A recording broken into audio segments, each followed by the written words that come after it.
yaro zo nan da Allah aiken ka zan yi nan gidan ka gane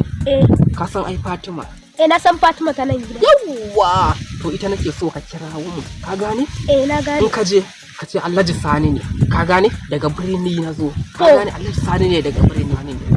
zan faɗa musu zan baka bibi zan baka sauri yawwa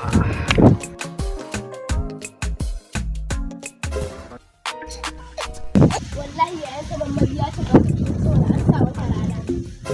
wallahi ya ce an sa wata rana Fatima aka sa wa rana aka yace mu kuma ko rana je ka ce mai ya fito ina son ganin sa shi yayin na ƙarya yake waye turo yake neman wannan ne turo yake neman ta ya ce an kira ka kai ba na ma wani ba kwanaki ba na ma wani ba na ce kar ka sake zuwa kofar gidan nan haba ya kwantar da hankalinka wannan yarinya fa Fatima fa allura ce a cikin ruwa mai rabo ka to allura mai rabo ka dauka haba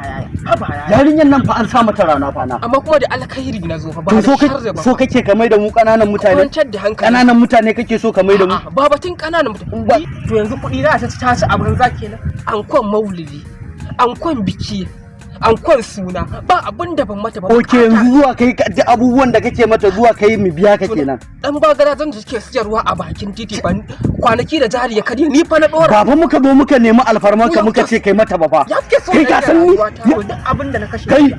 duk wannan gayan ka san ni kuwa ban gane na san ina da wallahi sai ya ga mu wallahi ƙarya ne kai ka san ko waye ni waye kai bari mu fito ka je ka fito din ka je ka fito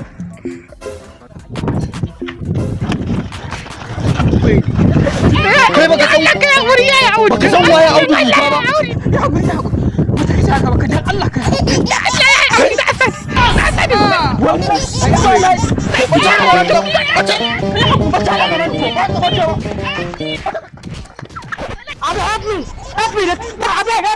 help me